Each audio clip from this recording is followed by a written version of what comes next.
más fácil, más difícil, por un lado, por otro, pero nadie nos puede decir ahora que no tenemos un objetivo, como hablábamos en el taller de ayer, un propósito, que es la Unión Iberoamericana con esta hoja de ruta.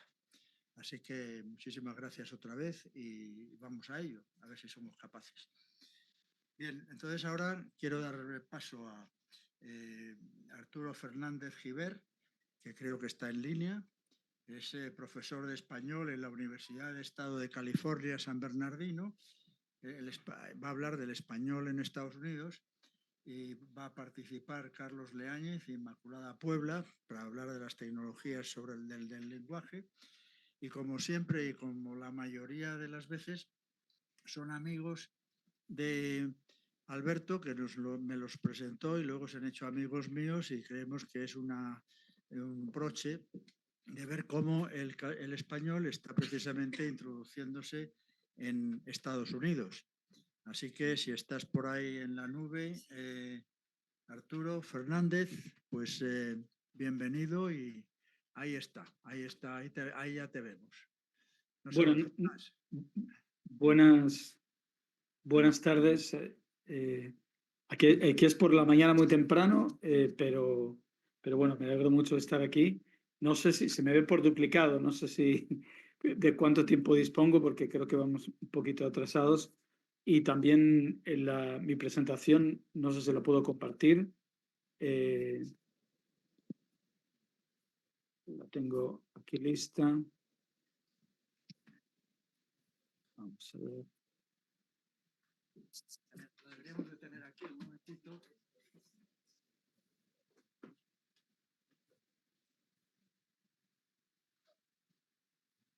No sé si se puede ver. Aquí la tenemos ya. La tenemos ya, perfecto. Muy bien. Bueno, voy a tratar de ser breve, solo plantear un poquito de la historia del español en Estados Unidos y un poco de la realidad demográfica, ¿no? de los últimos años para dar paso a los otros ponentes, ¿no? Bueno, un poco de la historia. El español fue la primera lengua europea en ser hablada en lo que hoy es el territorio de los Estados Unidos. Por todo el sur de los Estados Unidos pasó un pequeño grupo de supervivientes de la expedición de Pánfilo de Narváez en el Golfo de México, cerca de la Florida. Recorrió todo el sur de los actuales Estados Unidos entre 1528 y 1524, o sea, hace 500 años exactamente, y terminó su aventura en el Pacífico de lo que hoy es el estado de Sinaloa, en México. A continuación, por las historias que contó Álvar Núñez, se organizaron varias expediciones. La primera en los años 30, en 1500, de Fray Marcos de Niza, después la de Vázquez de Coronado en 1540. Pero no fue hasta finales del siglo XVI, la expedición de Oñate, en que se funda, ¿no?, la primera capital de lo que hoy son los Estados Unidos, Santa Fe, la capital de lo que se llamó entonces el territorio de la Nueva México, que es el actual estado de Nuevo México en Estados Unidos. En 1610, hace poco se conmemoraron los 40º aniversario, 400 años de la fundación de esta ciudad, de la cual el capitán Gaspar Pérez de Villagrá escribió un poema épico titulado Historia de la, entonces femenina, la Nueva México. Y pasaron bastantes años. Esta colonia prosperó muy lentamente durante el siglo XVII y XVIII. A comienzos del siglo XIX, el representante en las Cortes de Cádiz, Pedro Bautista Pino, del territorio, escribió una magnífica exposición sencilla y sucinta de la provincia del Nuevo México, con todos los problemas que destacaba de la falta de comunicación, falta de recursos, etc. Esto fue en Cádiz, en 1812, que llegó este representante. El periodo mexicano duró muy pocos años, entre 1821, la independencia, y 1846, con la invasión de los Estados Unidos, que controla a partir de entonces todos los territorios de los estados hoy día, Texas, Colorado, Nuevo México, Arizona, Nevada, California y otros. Esos 2 años, entre 1846 y 1848, tuvo lugar la guerra México-americana, que finalizó con el Tratado de Guadalupe Hidalgo, por el cual los Estados Unidos controlaron militarmente todos estos territorios de los que hemos hablado, de estos que son actuales estados. Pero durante muchos años, casi 70 años prácticamente, esta frontera era muy porosa, no había grandes movimientos migratorios. Los primeros realmente ocurrieron a partir de 1910, durante la Revolución Mexicana. Entre 1910 y 1920 es cuando empezó a haber movimientos desde México hacia los Estados Unidos. Y esta es la situación demográfica de la población hispana en los Estados Unidos a fecha de 2020, del último censo electoral, que es cada 10 años. Tenemos como grupo mayoritario con 36 millones de mexicanos, muchos de los cuales tienen doble nacionalidad, mexicana y estadounidense, seguida de los puertorriqueños, salvadoreños. Y ahí donde pone hispanos, no se puede ver, realmente hay 2 grupos, unos autodenominados en inglés Spanish o Hispanic, que son casi todos los habitantes del estado de Nuevo México, que no se consideran a sí mismos mexicanos, la mayoría de ellos, sino hispanos en español y Hispanic o Spanish en inglés, y casi 1 millón de españoles que vivimos en los Estados Unidos hoy día. Después, como en los otros grupos de centroamericanos y colombianos, etc. Bueno, ¿dónde viven? Pues se concentran en el área histórica, ¿no?, del suroeste de los Estados Unidos. Como ven, hoy día la población de origen hispano es del 20% aproximadamente. 1 de cada 5 personas tiene origen hispano. En ese mapa se aprecia dónde se concentran, aunque se ha extendido bastante el área donde residen estos hispanos. La pirámide de población, bueno, bastante sana todavía.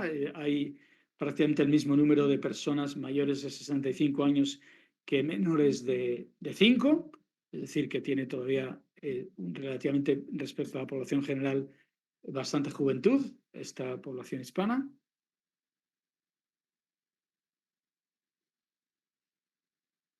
Y en cuanto a los hispanohablantes, ¿no?, de los Estados Unidos, según el censo, de nuevo, la misma fuente, de estos magníficos demógrafos, Sandy Dietrich y Eric Hernández, en esta publicación del año 2022, basada en un estudio del año 2019, por lo tanto probablemente sea un poquito mayor.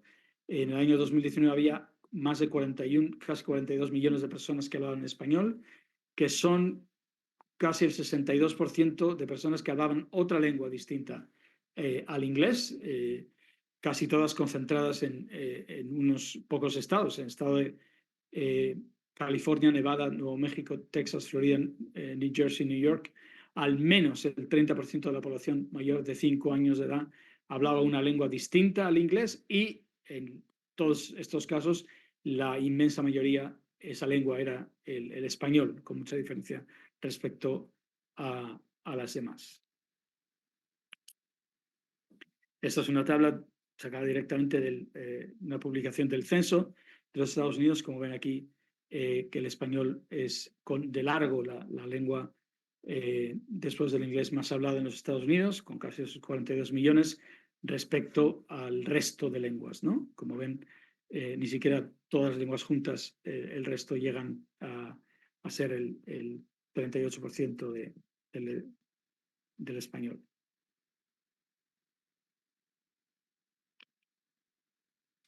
Bueno, algunas características, y me voy a acelerar un poco para dar paso a los otros ponentes, el 16% tienen entre 5 y 14 años de edad y un poco menos, el 14% tienen más de 60 años. Como digo, es una población todavía bastante joven y más del 55% han nacido ya en los Estados Unidos, no son inmigrantes, son hijos o nietos o bisnietos de inmigrantes. El 18% son ciudadanos naturalizados que nacieron fuera de los Estados Unidos. Es decir, que tenemos una población realmente nativa de los Estados Unidos. Ya no podemos hablar de hispanohablantes como inmigrantes o hijos de inmigrantes, sino que en muchos casos hay ya varias generaciones de hispanohablantes en los Estados Unidos. Y con esto, pues, doy paso a los otros ponentes por cuestión de tiempo. Hice bastante breve la presentación y espero que haya un pequeño debate, ¿no?, al final. Muchas gracias. Adelante, Carlos Leáñez. Hola, ¿qué tal? ¿Se me escucha bien? ¿Se me escucha bien? Sí, perfectamente. Perfecto. Bueno, muchas gracias. Muchas gracias al CESE por organizar el Congreso, a la Universidad Francisco de Vitoria por acoger el Congreso, a Rafael Rodríguez Cora e Inmaculada Puebla por hacer lo posible y a mi gran amigo Alberto Gil Ibáñez que pensó en mí para esta mesa. Bueno, nuestra mesa me parece que hay dos ideas esenciales que debemos abordar, ¿no? Se habla del español como instrumento de cohesión y desarrollo. Yo me voy a detener un poco en esos dos factores, cohesión y desarrollo, no sin antes pasar muy brevemente por cómo han sido los factores de cohesión de la comunidad hispanohablante a lo largo del tiempo, ¿no? En primer lugar, durante los primeros 300 años, los factores de cohesión fueron, por un lado, el catolicismo y por otro lado, la corona. El catolicismo y la corona generaron una institucionalidad adaptada realmente a la materia institucional propia del lugar, ¿no? Generó una filosofía real de unidad en la diversidad, con una imposición de mínimos. En este contexto, el español era una lengua vehicular, meramente vehicular, porque un máximo de 30% de la población hablaba español. Entonces, durante los primeros 300 años, los 300 años virreinales, digamos, donde estábamos todos juntos en una estructura política, los factores de cohesión esenciales eran, por un lado, la corona, por otro lado, el catolicismo, que generaban una institucionalidad adaptada sobre la base de unidad en la diversidad. Bien, estos 300 años culminan por razones que no tenemos el tiempo de profundizar aquí. Y Andrés Bello, el gran humanista Andrés Bello, nacido en Venezuela, muerto en Chile, en la gramática que escribió a comienzos del siglo XIX, o en la primera mitad del siglo XIX, expresa una gran angustia. La angustia de que básicamente lo que ocurrió con el latín tras la caída del Imperio Romano ocurre en América tras la caída del Imperio Español y se pierda lo que él llamó el vínculo de comunicación y fraternidad que ya se poseía, la lengua española. Esto es muy importante porque aquí estamos de lleno en el tema de la cohesión. Una lengua es comunicación, ciertamente, es un código de comunicación, pero además lleva implícita una cantidad de factores afectivos y de identidad que hacen que sea también un vínculo de fraternidad. Y comunicación y fraternidad generan, en cierta forma, un destino común. Esto nos interesa a los efectos del tema de la cohesión. Entonces, una vez concluidos los 300 años virreinales, se entra en la república. Las repúblicas son una ruptura, una gran ruptura, pero una ruptura política. Es una ruptura política. Es una ruptura, sí, que lleva a una fragmentación. Es una secesión que lleva a una fragmentación que es exacerbada por poderes foráneos.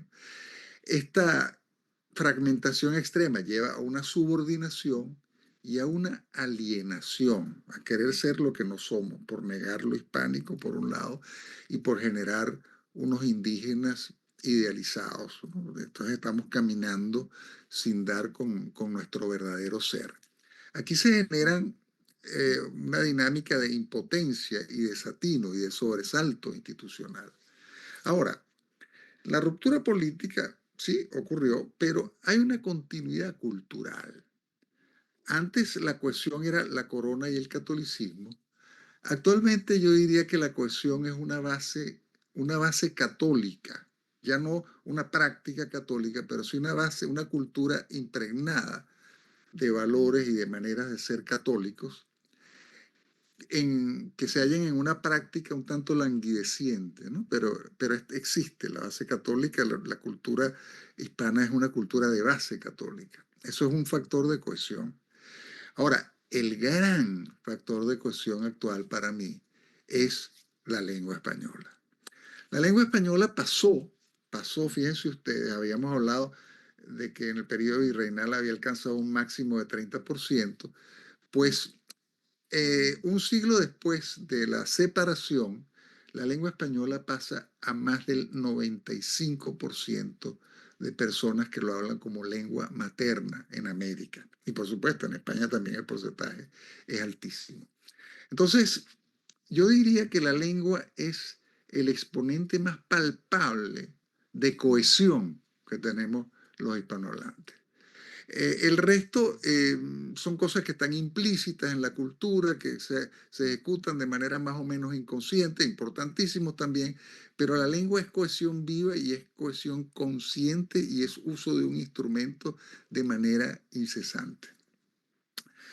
Ahora, ¿qué tareas tenemos que realizar los hispanos para mantener la cohesión de nuestra lengua? Porque a pesar de que es la segunda lengua materna del mundo, el PIB constituye el tercer PIB visto desde el punto de vista de las lenguas, la tercera en Internet, etcétera, etcétera, etcétera, y en un marco de 7.000 lenguas, es tremendo, ¿no? El poder del español. Sin embargo, hay tareas que debemos realizar para mantener la cohesión. En primer lugar, debemos ejecutar entre nosotros una coordinación educativa para que surja realmente un hablante pleno. ¿Qué entiendo yo por hablante pleno? Bueno, aquel que tiene adecuación y plenitud en las situaciones que se le pueden plantear en la vida, que son muy diversas, que implican lectura, escritura, manejar diversos registros del habla, etcétera.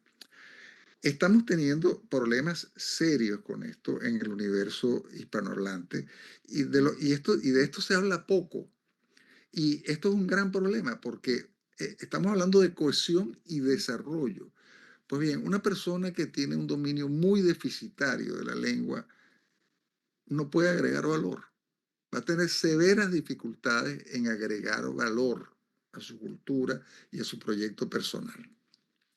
Entonces tenemos que revisar el tema del hablante pleno. De nada sirve tener una lengua que es un monumento si los hablantes apenas la conocen. Este no es el caso del español, no es que los hispanohablantes no conozcan su lengua, sin embargo, tenemos indicios alarmantes. La prueba PISA, administrada por la OCDE, pone a los países hispanohablantes por debajo de la media en lo que es comprensión de lectura. El analfabetismo absoluto entre todos los países hispanohablantes, haciendo un promedio, todos los países hispanohablantes del mundo, oscila entre 5 a 7%. Esto es un lastre absoluto, es decir, son personas que están realmente en la periferia de la periferia. Y el analfabetismo funcional, según los cálculos que yo he realizado sobre ciertas bases de datos, en donde, con cuestiones estadísticas españolas y la CEPAL, básicamente, hay un analfabetismo funcional en el mundo hispano que oscila entre 20 y 30%. Esto tiene que cesar, tanto por el tema de la cohesión como por el tema del desarrollo. La lengua es el vínculo que los une. Poseerla plenamente nos une más y además nos hace capaces de generar valor. Entonces, primera tarea conjunta, coordinación educativa para el hablante pleno. Segunda tarea conjunta, equipamiento tecnológico pleno. Estamos viviendo unos tiempos de los cuales mucha gente no está consciente, en donde todo está cambiando y va a ser revolucionado, y está siendo revolucionado por la convergencia del procesamiento del lenguaje natural con la inteligencia artificial. Esto está generando reconocimiento de voz, tratamiento de textos, traducción e interpretación automáticas y una cantidad masiva de servicios y de recursos que van siendo y serán cada vez más imprescindibles. Pues bien, en este tema, afortunadamente los hispanohablantes estamos bien ubicados, pero estamos bien ubicados porque sencillamente somos un gran mercado. Y las grandes empresas que invirtieron el año pasado 140.000 millones de dólares en estos temas, pues como nos ven como un gran mercado, se ocupan de nosotros y esto nos mantiene como una lengua plenamente competitiva en todo lo que es ese mundo que va creando la convergencia de procesos de lenguaje natural e inteligencia artificial. Sin embargo, esto plantea una gran vulnerabilidad. Si bien en el mundo hispano hay esfuerzos para tener una inteligencia artificial propia, eh, bueno, son muy exiguos y dependemos de que otros trabajen eso porque somos un gran mercado. Esto plantea un problema político que podríamos quizá discutir durante el debate ulterior. Otra cosa fundamental para el español el día de hoy es que se halle plenamente anclado en el ciberespacio. Aquí estoy hablando de dos temas fundamentales, el ancho de banda y la velocidad en Internet. Nosotros tenemos países que tienen óptimo ancho de banda y una velocidad óptima, como por ejemplo España, Chile, etcétera. Países que tienen un ancho de banda y una velocidad media, como México, por ejemplo, y países que tienen un ancho de banda y una velocidad extremadamente exiguos, como es el caso de Cuba, ¿no? Tenemos problemas también y diferencias en este sentido entre el campo y la ciudad. Sin embargo, en la foto más amplia, no cabe duda que el ciberespacio está siendo ocupado de manera bastante plena, por el universo hispanohablante globalmente considerado. La lengua española es la tercera en Internet. El 70% de los hispanohablantes accede a Internet todos los días en razón de aproximadamente 7 horas al día. El español es la segunda lengua en redes sociales, etcétera, etcétera, etcétera. Entonces, hay otros temas que me parece que deberíamos tratar, el tema de la terminología científico-técnica, la garantía de uso en ámbitos nacionales e internacionales y la coordinación respecto a nuestra irradiación hacia territorios como Estados Unidos, Brasil, Unión Europea y China. Sin embargo, no me voy a detener en eso porque esto haría demasiado larga la presentación. Ahora, sí quiero insistir en esto. Necesitamos atacar a los temas de cohesión y desarrollo la, la forja de un hablante pleno, es decir, uno que sepa leer y escribir a cabalidad y moverse en diferentes situaciones de la vida para poder agregar valor. Necesitamos un equipamiento tecnológico pleno para estar presente en todos los servicios que provee la convergencia del procesamiento del lenguaje natural y la inteligencia artificial. Y necesitamos mantenernos vigentes y cada vez más plenos en el uso del ciberespacio por la razón siguiente que voy a esgrimir rápidamente. La gran oportunidad de la hispanidad está surgiendo como nunca antes. Básicamente consiste en la convergencia de grandes masas de personas, 550 millones, hablando un solo idioma, el español, convergiendo en un solo territorio, el ciberespacio que puentea a los estados tradicionales y que nos pone actualmente en contacto directo los unos con los otros. En la medida en que nosotros trabajemos bien esa ecuación, vamos a acelerar de manera absolutamente rotunda y de manera absolutamente orgánica los procesos de integración que necesitamos. Muchas gracias.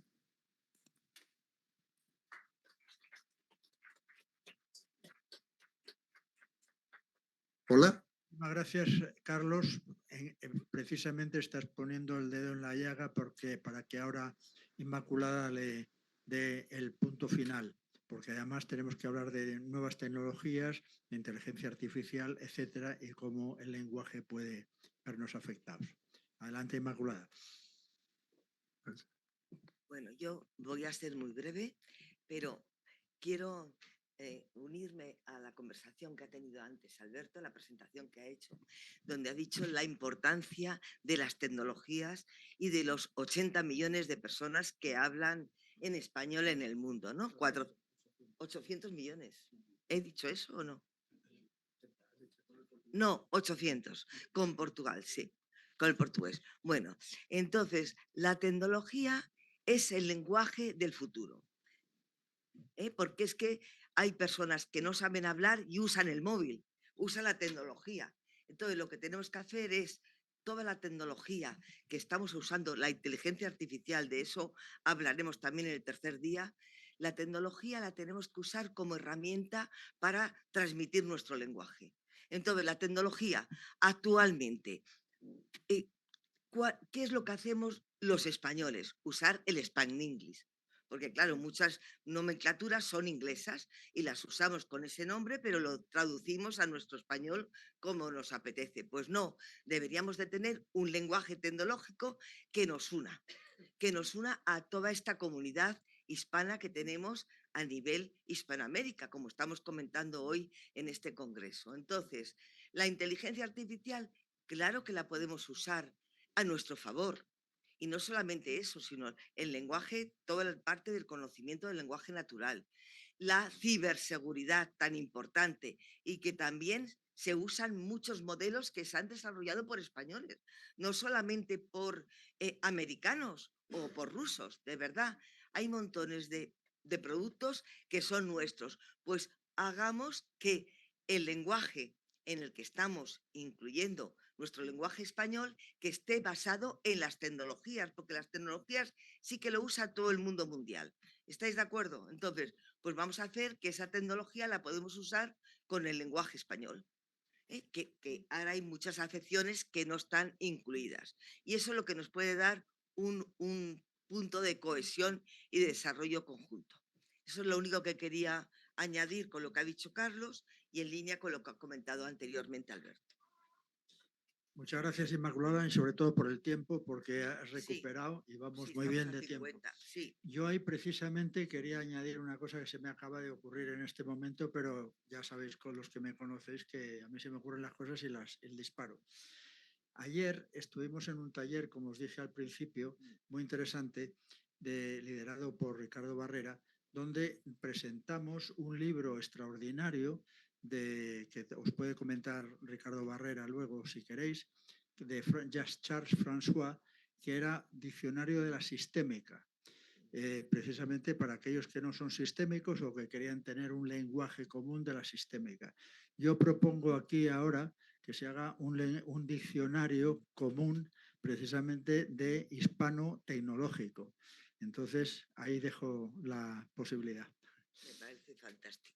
Y eso tiene que ser liderado por las universidades, claro, no miro a nadie. Cogemos el guante. Bien. Bueno, pues ahora ya que vemos la importancia, como era el propósito de esta sesión, de este día, hemos recorrido el tema muy brevemente del lenguaje y ahora vamos a recorrer otro lenguaje que es la música. Así que precisamente aquí hay una buena historia también de unos amigos míos que son Juan Rosas y Mercedes Oteiza, a los que invito a subir a la mesa. Y en el tema de la música, simplemente aparte del tema tan interesante que os van a comentar ellos, se nos ocurrió que aparte de hablar y de meter rollos y tal, teníamos que tomar algo de nuestra propia medicina. Y entonces lo que hemos hecho es intentar hacer un popurrí de canciones iberoamericanas que las vamos a pasar en los breaks. Perdón, que he utilizado una palabra. En los cafés. Entonces, durante los cafés, seguramente después de la presentación de Juan Rosas y de la parte de la música, pues vamos a irnos, ya nos dirá Inmaculada dónde, a tomar un cafecito, hacer un pequeño descanso de media hora y mientras tanto, para los que están online o para los que se quieran quedar aquí, pues vamos a poner unos trocitos de música iberoamericana, que es lo que nos une. Y de momento creo que no se puede bailar, pero bueno, casi, ¿eh? Así que eso será un poco tangible. Así que presento, por favor, Mercedes y Juan, pasar y presentar a nuestros distinguidos huéspedes también, que creo que están por ahí, por lo menos yo no los conozco, pero ya nos los presentaréis. Y adelante, Juan, pasar por aquí. Muy bien. Buenas tardes a todos. Les doy la bienvenida a esto que en el programa figura como caso práctico, pero que en la práctica yo creo que se va a desarrollar como una mesa redonda, aunque sea alargada.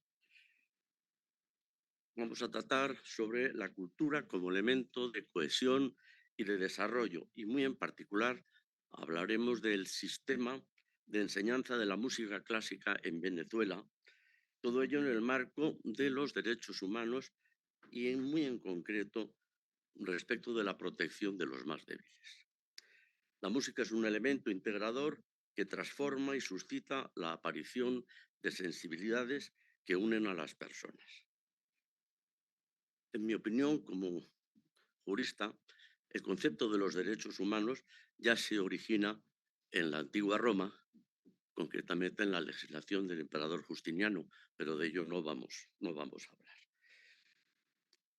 El concepto moderno de los derechos humanos, que reformula de alguna manera esos principios, esa doctrina, surge tras la Segunda Guerra Mundial y el Holocausto.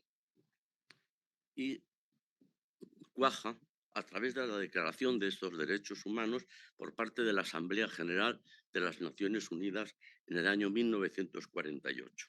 Esta carta regula las obligaciones de todos los estados firmantes de respetar los derechos naturales de los individuos y de esto deriva la obligación de que las regulaciones legales de cada país respeten y no contravengan estos principios. Esta idea de los derechos humanos, en un sentido amplio y general, y por este camino y a nivel de cada nación, de cada país, se inserta en la cultura y en la sociedad de ese país.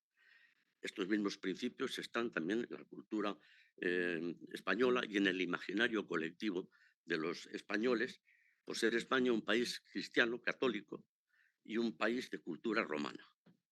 Estos principios son transferidos por los aventureros que viajaron y descubrieron el Nuevo Mundo, Iberoamérica, y quiero decir que estos planteamientos hoy día se han reformulado a través del deseo colectivo de evitar las atrocidades de la esclavitud, de la tortura, de los genocidios y de los crímenes de guerra. Y además implica proteger los derechos humanos como requisito para una sociedad más justa, lo que exige también un compromiso global de defender la dignidad y el valor de cada individuo y también de sentar las bases para un mundo más equitativo y más humano. La protección de los débiles es obligado colofón y corolario de toda esta doctrina y es inherente a la misma. Pero bueno, ya llega el momento de presentar a los intervinientes en esta mesa redonda y les voy a mencionar primero a doña Mercedes Oteiza, que es miembro de Sociedad Española de Sistemas Generales, que nos hablará de José Antonio Abreu, del creador del Sistema de Orquestas Infantiles y Juveniles de Venezuela. En segundo lugar, doña Cristina Sitz, que es directora general de Acción Social por la Música, pianista con 25 años de experiencia en la gestión cultural y que nos hablará de la creación e implantación del sistema de José Antonio Abreu aquí en nuestro país, en España. Y por último, y en tercer lugar, don Manuel Jurado, venezolano, y formado en el sistema de José Antonio Abreu y fundador y director de la orquesta Carlos Cruz Díez en España. Y por último, el que les habla, mi nombre es Juan Rosas Caruana, he sido abogado por más de 50 años y un apasionado de la música a lo largo de todos estos tiempos, pero como he dicho antes muy bien Rafael, luego en el café, en el espacio intermedio, oiremos música sudamericana. Tiene la palabra doña Mercedes Oteiza.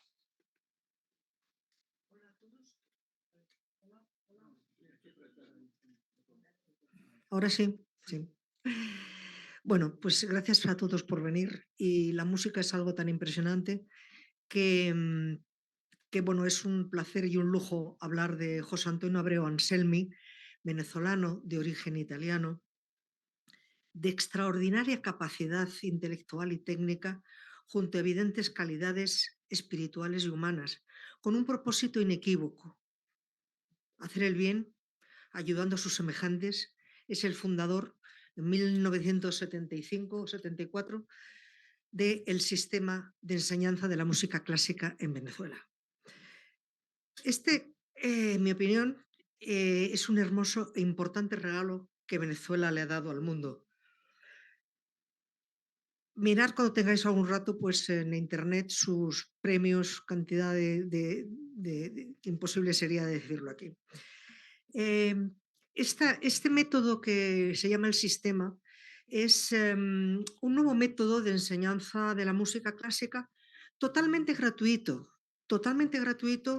de clases, de enseñanza de clases y de instrumentos, que ha permitido rescatar y formar niños y jóvenes de escasos recursos económicos y algunos en situación de riesgo laboral, por el trabajo y la disciplina de pertenecer a una orquesta.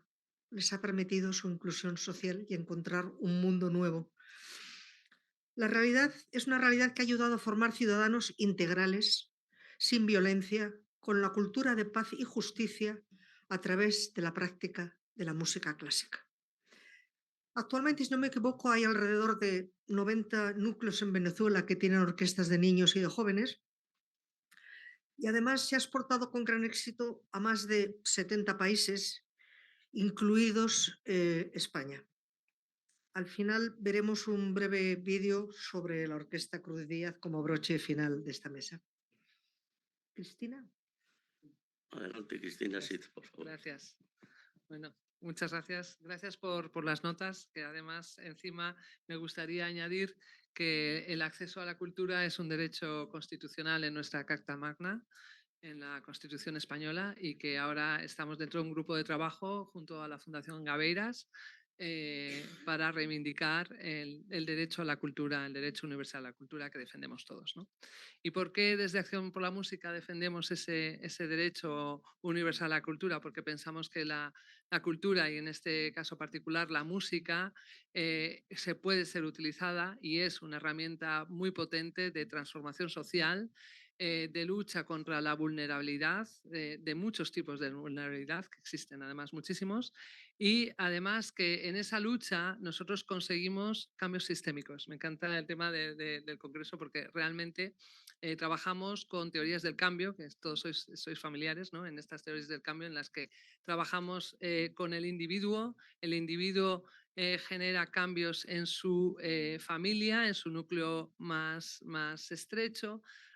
Después trabajamos a las comunidades más cercanas, locales, desde lo local, y a partir de ahí empieza a crecer, ¿no? Ayer Mercedes estuvo presente en un precioso concierto en el Auditorio Nacional. Si hubiera sido mañana, hubierais estado todos invitados, pero no he tenido la posibilidad de invitaros, en donde actuaron pues alrededor de 140 niños y niñas de más de 25 países, y juntos pues interpretaron pues unas obras de todos los tiempos, pero hablando también de esa cultura hispánica, la obra que más aplausos arrancó fueron dos, ¿no? Una que era una versión de la Quinta Sinfonía de Beethoven, versión mambo, porque obviamente hispanizar esa sinfonía, pues al final arranca muchísimos aplausos, y después un merengue dirigido por un niño de 12 años, refugiado venezolano, que es un verdadero talento y probablemente sea el siguiente Dudamel, de Gustavo Dudamel, ¿no?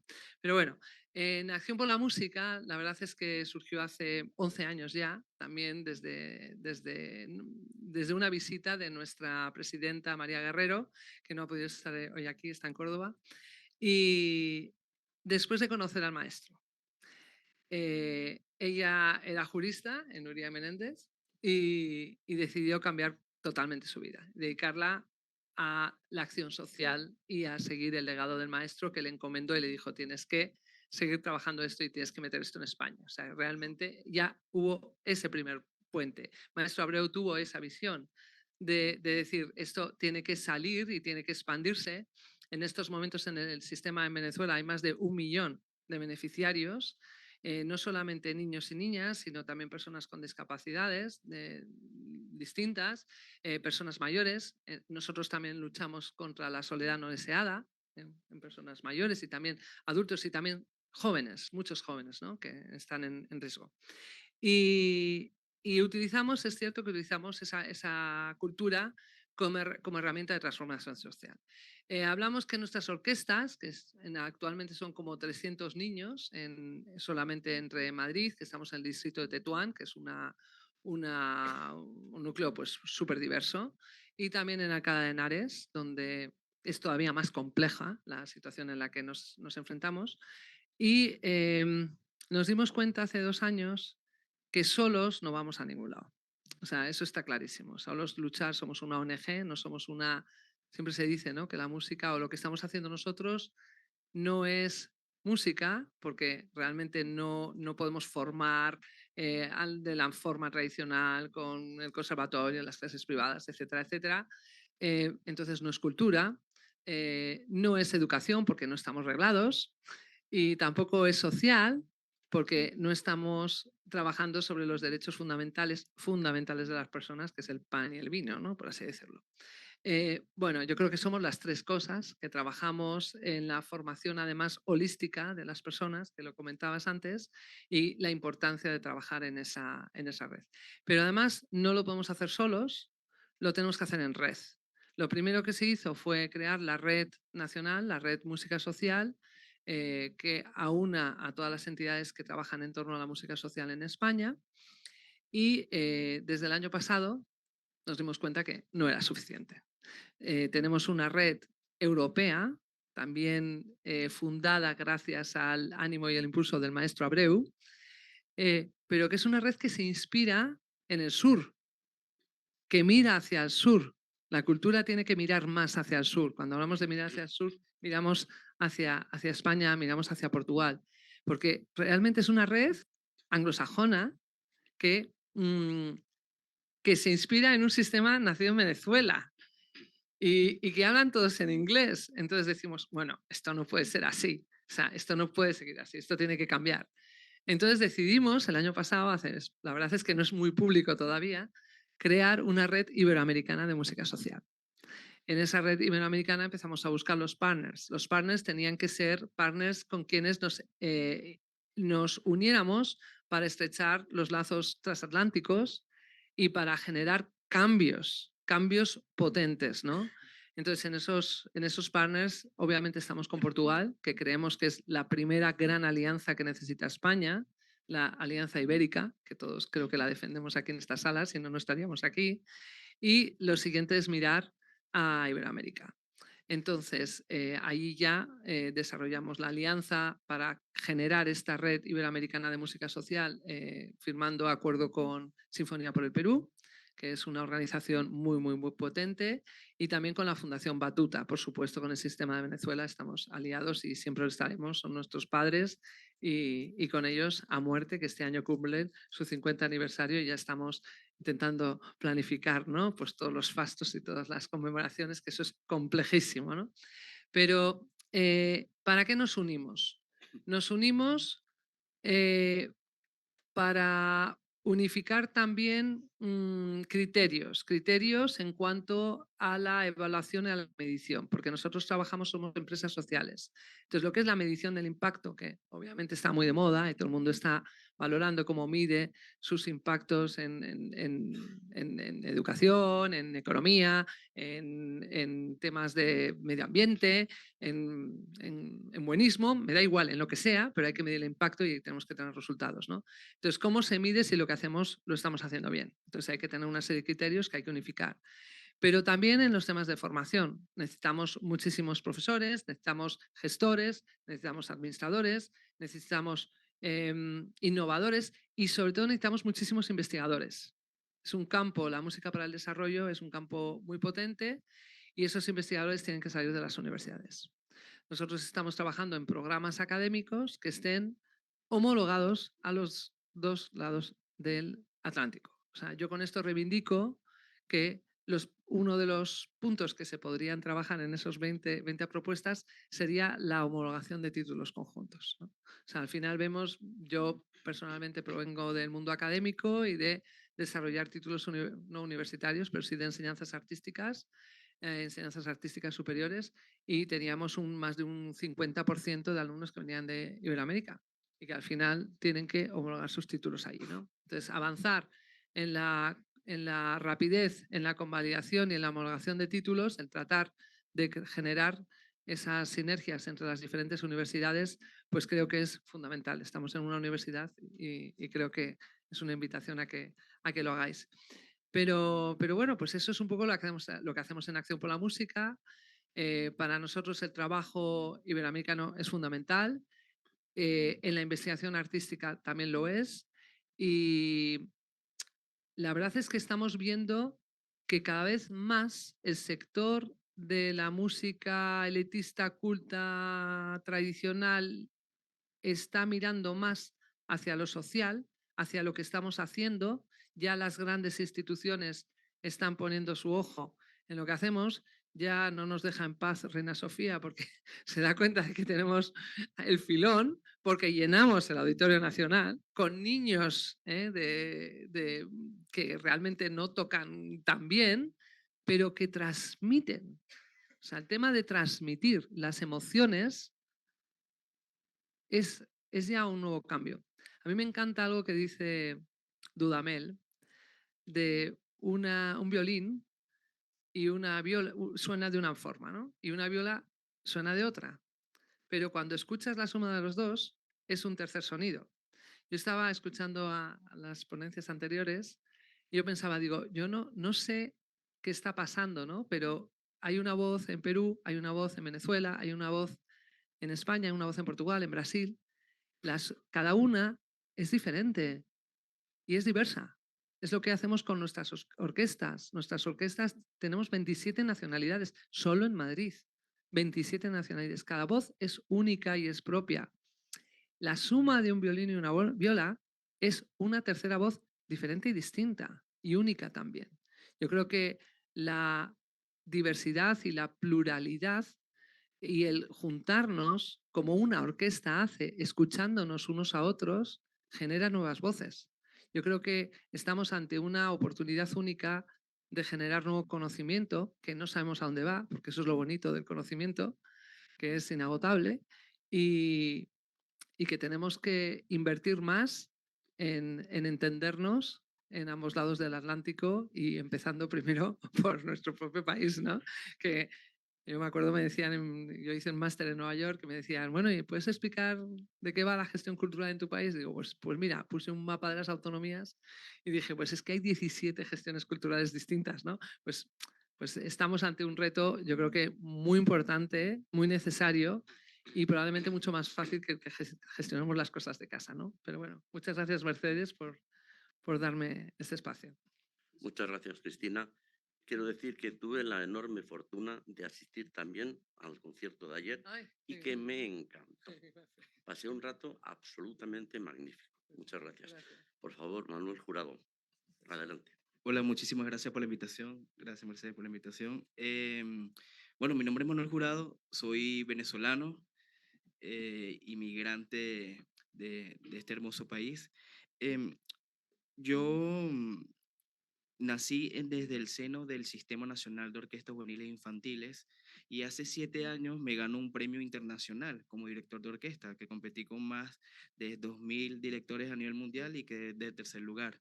Vengo a recibir aquí en Huelva, a España, mi premio y la situación política y económica de mi país no estaba bueno. Allá en Venezuela somos ricos con el sistema a nivel musical, pero cuando ibas a la nevera no tenías que comer y tú dices, wow, de verdad vale la pena quedarme acá, necesito hacer carrera y un español que se llama Francisco Navarro Lara me ofrece una beca de 6 meses para quedarme. Y me dice, Manuel, te voy a ofrecer esta beca y así tienes la oportunidad de seguir haciendo carrera acá. Teniendo la fortuna que desde los 12 años estuve al lado del maestro José Antonio Abreu, que fue mi mentor y mi maestro hasta el día que partió, aprendí todo lo que es el Sistema Nacional de Orquesta y la educación. Cuando vengo acá, le digo, bueno, maestro Francisco Navarro Lara, ¿ahora qué hacemos? Bueno, hay que buscarse la vida. Si para un músico es difícil entrar a una orquesta sinfónica, no te imaginas para un director de orquesta sinfónica. No vas tocas la puerta y dices, mira, ¿puedo dirigir tu orquesta? No existe eso acá, como en el sistema que en cada rincón de nuestro país, Venezuela, hay una orquesta sinfónica juvenil, infantil y profesional. Bueno, a ver que no me dan las oportunidades, comencé como cualquier inmigrante a trabajar de repartidor de comida, camarero.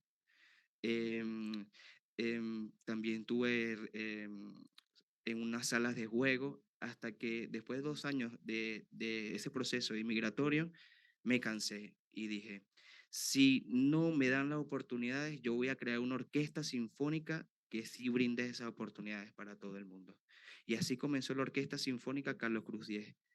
¿A quién conocía? A mis compañeros profesionales que están tocando todavía en las calles de Madrid, en el metro, que son músicos profesionales que han tocado en los mejores teatros del mundo y a través de la inmigración y no tener esa oportunidad, están tocando en las calles para poder sobrevivir y poder pagar el alquiler de una habitación o el alquiler de su piso. Le dije, mira, vamos a hacer una orquesta sinfónica. Y me miraban y me decían, pero si tú no te puedes mantener tú mismo, ¿cómo vas a mantenernos a nosotros? Pero yo creía, como siempre me decía el maestro Abreu, hay que soñar en lo grande. Y yo le decía, vamos a crear una pequeña semilla que poco a poco vamos a ir regando y algún día nosotros vamos a cambiar nuestras vidas para poder cambiar la vida de muchos músicos más. Y nosotros tenemos que ser un ejemplo. Así se creó la Orquesta Sinfónica Carlos Cruz 10, un núcleo de 25 personas en el 2019 y actualmente no queríamos hacer un gueto venezolano, ¿ok? Ahora actualmente tenemos una orquesta iberoamericana que tenemos españoles, portugueses, italianos. Nos hemos convertido como una comunidad, como una familia. Es una orquesta profesional que actualmente estamos haciendo una gira con el maestro Nacho Cano, el Malinche Sinfónico. Fuimos la primera orquesta que se ha presentado un programa de televisión como Got Talent y en todos los Got Talent de todo el mundo es la primera orquesta que ha llegado a una final. Entonces, el mensaje, ¿cuál es el mensaje de todo esto? Que todo músico pueda vivir de lo que ama. No, porque no solamente la problemática del inmigrante que está en la calle, que no tiene oportunidades. Estos niños que van a los grandes conservatorios, Reina Sofía, Atocha, todos estos grandes, después que se gradúan, ¿a dónde van a ir? No existen las suficientes orquestas para mantener a todas estas personas. Entonces, deberíamos crear y poco a poco ir creando que en cada rincón, centro cultural, exista una orquesta infantil, una orquesta juvenil y una orquesta profesional, porque España está minado de grandes teatros, pero esos teatros lo utilizamos o lo utilizan para un campo nada Para más, dar clases de yoga. para dar clases de yoga. Deberíamos crear orquestas infantiles en cada rincón, orquestas juveniles y orquestas profesionales para darle cabida a todas estas personas, porque ¿qué pasa? Se deprimen, se van a otros países como Alemania, que sí existen oportunidades, y nosotros, ¿por qué? Somos una potencia iberoamericana que podemos gestionar nosotros mismos y crear muchísimas más orquestas.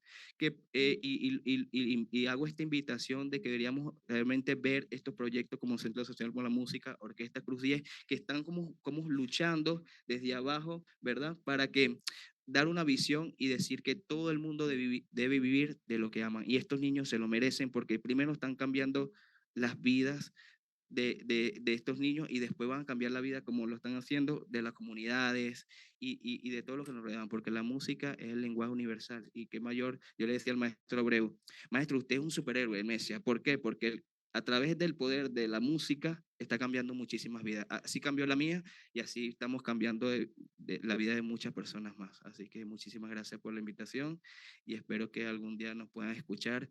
Somos más de 130, no, estamos en una sede que nos prestaron un huequito en la iglesia Nuestra Señora del Pilar. Esperemos que algún día tengamos nuestro centro cultural y armar muchas orquestas para cambiar Iberoamérica. Muchas gracias, Manuel. Y ahora me gustaría que despidieran el acto Rafael. Sí, el video, sí, vamos a ver un videito. El video. 2 minutos. Un momentito, que yo tengo que decir algo, si no reviento. Bueno, no, es que quería agradecer a Juan y a Mercedes la posibilidad de habernos puesto en contacto con estos grandes de Iberoamérica, Manuel y Cristina, porque de alguna manera es un ejemplo de cómo ya estamos empezando a hacer Iberoamérica, no a hablar de Iberoamérica, sino a hacer Iberoamérica, que precisamente es lo que el motus vivendi de este congreso. Así que yo les agradezco muchísimo, me ha emocionado. Yo he visto el vídeo, que espero que las tecnologías nos dejen verlo ahora, y luego la dirección estupenda que has hecho de esta música, que no voy a decir cuál es para que se oiga, y Cristina, encantado, y que precisamente no sabía que era sistémica, pero bueno, ya somos uno más, ¿eh? Así que encantado y muchísimas gracias, y creo que sí que se merecen otro aplauso, por favor, ¿eh? Voy a presentar este vídeo que le acabo de mandar. Este vídeo es algo que hice para inspirar a todos los inmigrantes que están en todo el mundo, todas esas personas iberoamericanas, inmigrantes que no creen que pueden lograr sus sueños.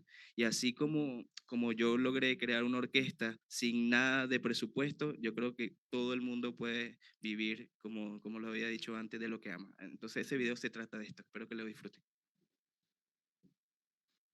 ¿Pensado que tus sueños o metas parecen imposibles, que son inalcanzables a tu realidad? Eso precisamente me pasaba a mí, trabajando por más de 10 horas al día, ganando lo necesario para poder pagar el alquiler de una habitación, comer y sobrevivir. Con tan pocos recursos económicos, ¿cómo podría imaginarme que iba a estar de nuevo al frente de una orquesta sinfónica? Después de la creación de la Orquesta Cruz 10, que muchos la llaman la Orquesta del Milagro, nuestro objetivo era presentarnos en el Auditorio Nacional de España, por el cual yo, trabajando de rider, pasaba más de 30 veces al día para llevar los pedidos. Yo solo volteaba, lo veía y decretaba que algún día la orquesta iba a cumplir ese sueño de estar allí.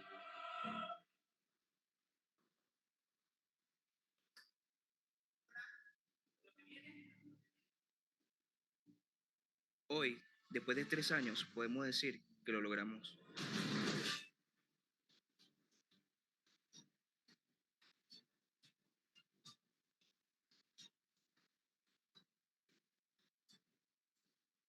Así que no importa la situación que estés pasando en este momento.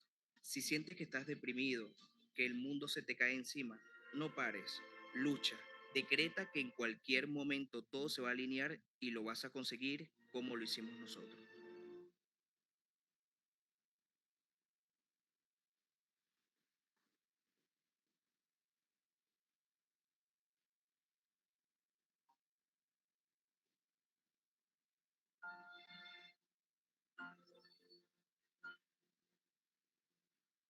Solo ten fe.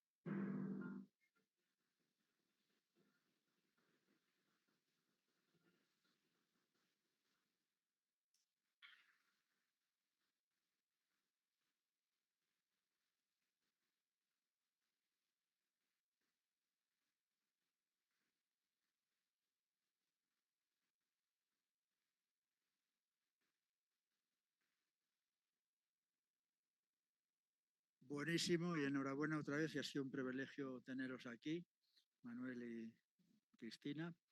Y ahora vamos, como decía, y vamos estupendamente bien de tiempo.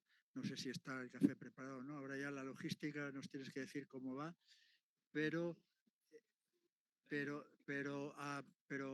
a las 18 menos 5 o menos 10, por favor, estar de vuelta. Y mientras tanto vamos a ver cómo funciona la música iberoamericana.